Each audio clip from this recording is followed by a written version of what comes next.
picture the scenario for a second. You're sitting at your desk, the fluorescent lights of the corporate office are buzzing overhead, and you're just staring at yet another spreadsheet. Yeah, the classic corporate grind. Exactly. I mean, you are a successful professional, you've climbed the ladder, you've got the fancy title, but you are just utterly exhausted by the 9 to 5 routine. Which, let's be honest, is usually more like an 8 to 7 reality these days. Right. It's never just 9 to 5. Yeah. So you start exploring your options, You think about building your own wealth, having an actual tangible impact on your local community, and most importantly, taking control of your own schedule.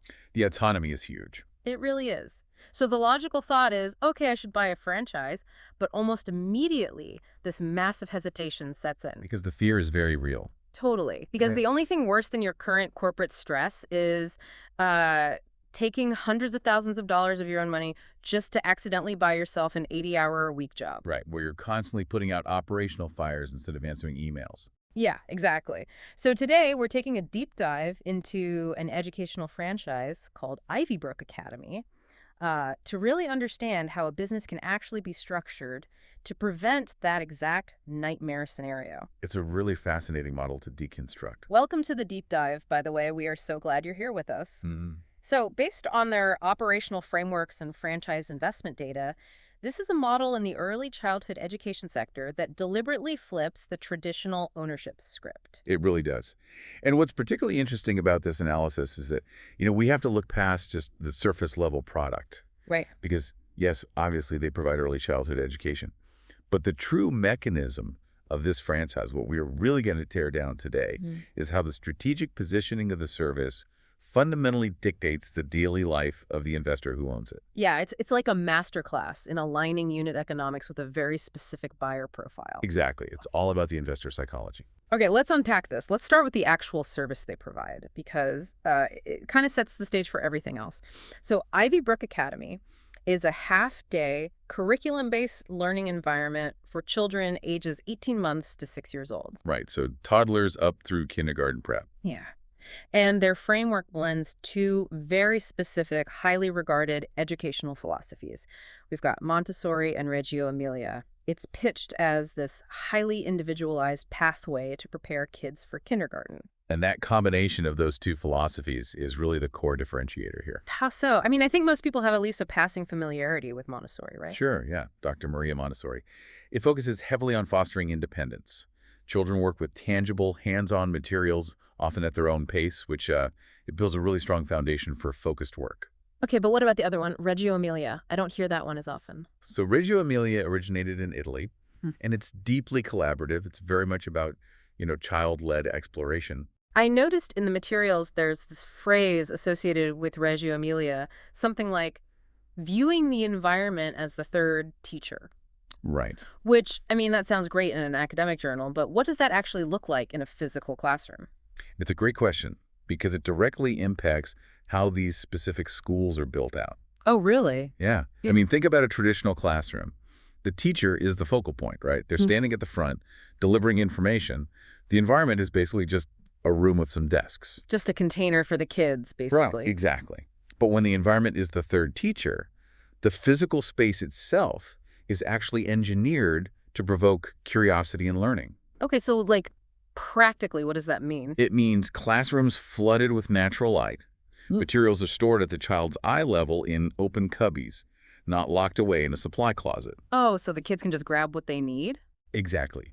There are distinct, purposeful stations, maybe a sensory table over here, a collaborative building block area over there. The child walks in, and the room itself invites them to engage. So the teacher is doing less lecturing and more guiding. Precisely. Yeah, they act as a guide. It's a very intentional premium setup. Okay, that makes total sense. It's like an elite prep school format, but for toddlers. But here is the structural detail that immediately caught my attention, and I really have to push back on this. Let's hear it.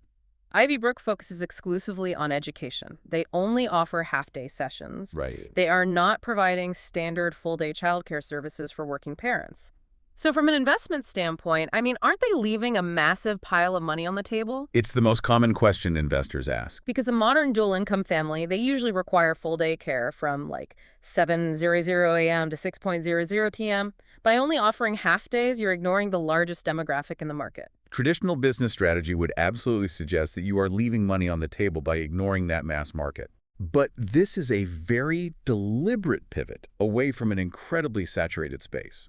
I mean, the full-day childcare industry is brutal. Just constant competition. Exactly. If you enter that space, you are competing on convenience, you're competing on extended hours, and you're almost always competing on price. Okay, fair. But by restricting the model to a half-day, strictly educational format, Ivybrook just removes itself from that competition entirely. So they aren't even trying to be a daycareist. No, not at all. Mm. In business strategy, this is what we call a blue ocean strategy. Define that for us. You aren't fighting for market share in a crowded, bloodthirsty red ocean. You create a new, uncontested space, a blue ocean. But creating a blue ocean isn't exactly a walk in the park. No, it's not. It usually requires massive market education. Like, if parents are conditioned to just go look for full-day daycares, how does a local franchise owner convince them to choose a half-day model without spending a total fortune on marketing to change their minds, I mean? They don't have to spend a fortune because they aren't trying to change the minds of the mass market. They are employing precision targeting. Oh, I see. They're going after a very specific, highly motivated demographic of parents who are already researching cognitive development for their kids. So they aren't looking for just babysitting. Exactly. These parents aren't looking for time coverage while they're at work. They are actively seeking out research-backed academic and social enrichment. Okay, but who is that, realistically? It's often families with a stay-at-home parent or families with flexible hybrid work schedules who can easily accommodate a half-day format. Oh, right. The remote work shift probably helped this a lot. Absolutely. Yeah. You don't need to educate this demographic on the value of premium education. You just need to show them that you offer the absolute highest quality version of it in their zip code. Okay, I see the logic there. You basically trade mass volume for premium positioning. But let's connect this back to the investor's reality. Because they only operate on this specialized half-day model, that operational choice directly dictates the staffing, right? It drives everything. Which in turn dictates the owner's schedule. The operational playbook defines this as a semi-absentee model, claiming it requires only 20 hours a week from the franchisee. Which is the exact metric that attracts the corporate professional we were talking about at the beginning. Right, because you could theoretically keep your executive job. Exactly. You maintain your current executive income while building a secondary, highly valuable asset. I hear that, but I have to say, I remain highly skeptical of the 20-hour work week in any brick-and-mortar business. It's good to be skeptical. I mean, I've watched peers invest in retail concepts or boutique fitness studios under the promise of semi-absentee ownership, and fast forward 6 months, they are practically sleeping on a cot in the back room. They get completely consumed by it. Right. If a teacher calls in sick at 7 a.m. or the HVAC system breaks down in the middle of winter, how does the owner actually avoid getting sucked into the day-to-day operations? That is the most crucial question to ask when evaluating any franchise. The answer lies in how the management structure is funded and organized. Okay. To prevent the owner from becoming a glorified operator, you have to build an operational moat. And in the Ivybrook system, that moat is the campus principal. The campus principal. But wait, doesn't hiring a highly qualified principal just crush your profit margins? Not in this model. Because I'm thinking, why doesn't every single childcare franchise just hire a high-level manager to protect the owner's time? Because they can't afford to. This is exactly where the causality of the half-day model comes into play. If you are running a standard full-day childcare center, your overhead is just massive. Because of the hours? Because of everything. You're staffing for 12-hour days. You likely have to build and run a commercial kitchen to provide 3 meals a day. And you have these incredibly stringent infant-to-caretaker ratios dictated by the state. Your margins are squeezed incredibly tight by all that overhead. Wow, okay. But because Ivybrook operates strictly on a half-day schedule with no commercial kitchens and no infant rooms, the overhead is fundamentally different. So they just don't have those massive expenses. Exactly. The model allows you to reallocate all those operational savings into a highly competitive salary for a career educator. I understand now. Because you aren't paying for industrial food service and 12 straight hours of constant staffing, you can actually afford to pay a premium salary to attract a top-tier principal. Exactly. You're attracting professionals who have built real careers in educational administration. So they know what they're They doing. know exactly how to manage teaching staff. They know how to handle sick days without calling you. They know how to deal with the facility issues. And most importantly, they know how to interface with parents regarding academic progress. That's huge. That professional salary is literally what buys the owner their 20-hour work week. Okay, so if the principal is handling all of the facility stuff and the staff, what exactly is the franchise owner doing for their 20 hours? So the framework breaks it down into two buckets. 10 hours of executive business functions and 10 hours acting as the mayor of the community. Let's start with the executive functions. What does that look like? The 10 hours of business functions resemble the duties of, say, a chairman of the board. You're meeting weekly with your campus principal to review key performance indicators. Just checking in on the numbers. Right. You're analyzing financial reports, you're managing the overarching budget, and you're directing the high-level local marketing strategies. You're working on the business, not in it. Got it. And the other 10 hours, the mayor role, how does that translate practically? Do I need a sash and a key to the city? Huh. No sash required. Yeah. To understand the mayor role, think of like a high-level B2B sales director or maybe a pharmaceutical representative. A pharma rep doesn't sit in an office all day. They're out in the field building trust with doctors and clinic managers. As the mayor of an Ivybrook Academy, your job is to build a referral network within your local community. No, I see. You're setting up lunch and learns at pediatric dental offices.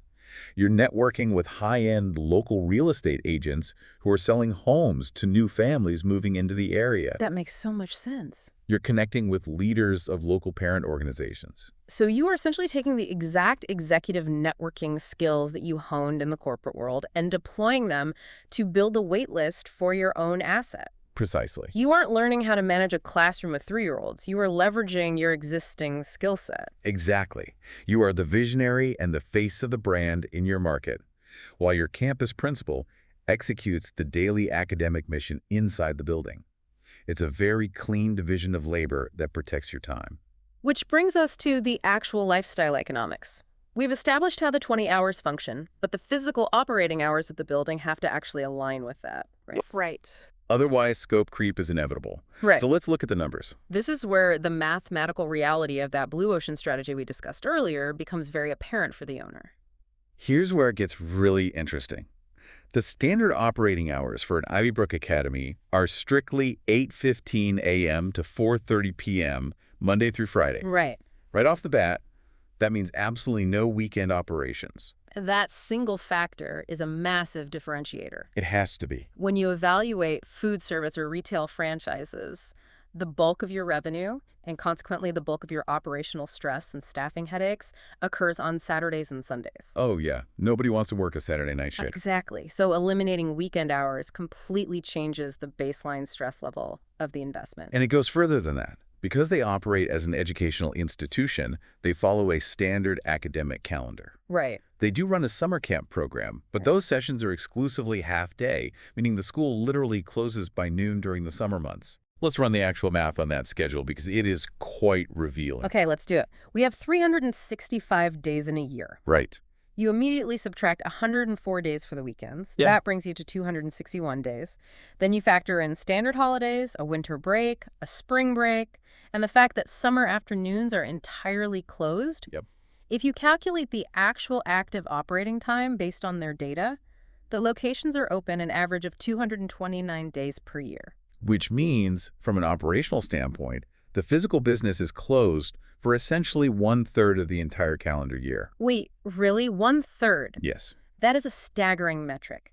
If you're an investor, you are essentially securing a teacher schedule, having evenings, weekends, major holidays, and significant portions of the summer totally free, but you're holding it as a CEO's portfolio asset. It is a deliberate engineering of time. The business is structurally forced to pause, which forces the owner to pause. That's incredible. They began franchising this model in 2016 and have methodically scaled it to 90 units. Mm. And when you look at how the financial investment aligns with this schedule, the profile of the buyer becomes very, very clear. Okay, so let's contextualize that financial entry point. Because if I were to guess the cost of building out a premium curriculum-based childcare facility, I would assume you're looking at upwards of $2 to $3 million. How easily? You'd need massive square footage, specialized plumbing for all the bathrooms, commercial kitchens, and extensive playground real estate. That is a very accurate assessment for standard full-day childcare centers. Yeah. The barrier to entry in that sector is incredibly high, Right. mostly due to the physical footprint and the crazy regulatory requirements for feeding and sleeping infants all day. But the investment data for Ivybrook tells a completely different story. The total initial investment range is between $461,400 and $798,000. A huge difference. Yeah. To qualify, a prospective franchise needs a net worth of $1 million and $200,000 in liquid capital. And then the ongoing fees are a 6% royalty and a 1% advertising fund attached to a 15-year renewable agreement. Right. So why is the initial investment effectively a fraction of what a standard center costs? Again, it comes down to the strategic choice to remain purely educational and half-day. It always comes back to the half-day model. Always. Because you aren't serving 3 meals a day, you completely bypass the astronomical cost of building out and permitting a commercial kitchen. Oh, wow. Yeah. And because you aren't providing full-day infant care, you don't need the square footage dedicated to specialized sleep rooms. So you can just lease a smaller building. Exactly. The physical footprint of the building is smaller and much more streamlined. Plus, the zoning requirements for a half-day educational facility are often much easier to navigate than a full-day daycare, which expedites the build-out process and reduces carrying costs. So an investment range of roughly $500,000 to $800,000 suddenly makes this a highly accessible vehicle for, say, a corporate director or a VP. Absolutely. If they have $200,000 liquid, they can leverage retirement rollovers or secure an SBA loan to cover the rest. They don't have to liquidate their entire life savings or raise a bunch of outside capital just to get the doors open. And because of the 20-hour executive structure we outlined, they can initiate this investment without immediately severing their corporate salary. They can essentially bridge the gap. They can safely bridge the transition from employee to owner. Mm-hmm. And regarding those fees, the 6% royalty and 1% ad fund, those are very standard industry metrics. Right. But in this case, they are funding the continuous development of that proprietary Montessori and Reggio Emilia curriculum, which is the exact product that justifies your premium positioning in the market in the first place. It's a fascinating ecosystem. Every single strategic choice cascades down to protect the owner. It's all connected. The half-day model creates a unique market space. That unique market space allows for a smaller physical footprint. Right. The smaller footprint reduces overhead. The reduced overhead funds the campus principal, and the campus principal protects the owner's time, resulting in a 20-hour work week and 229 days of operation. You have just perfectly summarized the causality of the entire business architecture. That's kind of brilliant. It is. When we analyze franchise opportunities, we so often see concepts that have a great product, but just a punishing operational model. Like the restaurant industry. Exactly. Or we see models that are easy to run but have razor-thin margins and no real differentiator in the market.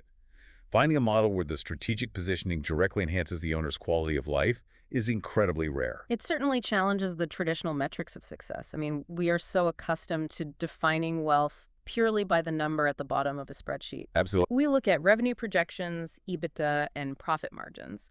But analyzing the structure of Ivybrook Academy forces a totally different perspective on what a successful transition out of the corporate world actually looks like. It changes the goalposts. Yeah. Yes, you are building an asset on a 15-year renewable agreement, but you are also reclaiming your evenings. You're reclaiming your weekends. You aren't getting panic calls at 6:00 a.m. on a Tuesday because a pipe burst, because your campus principal is managing the facility. Which leaves us with a critical concept to consider today. What's that? When evaluating any business model, and particularly when plotting an exit strategy from a demanding corporate career, the default is to focus exclusively on the financial ROI, the return on investment. Right. We want to know how fast our capital will multiply. Exactly. But as you look toward your own future, perhaps the more sophisticated ultimate luxury metric you should be evaluating is actually your return on time. Return on time. That is a brilliant framework.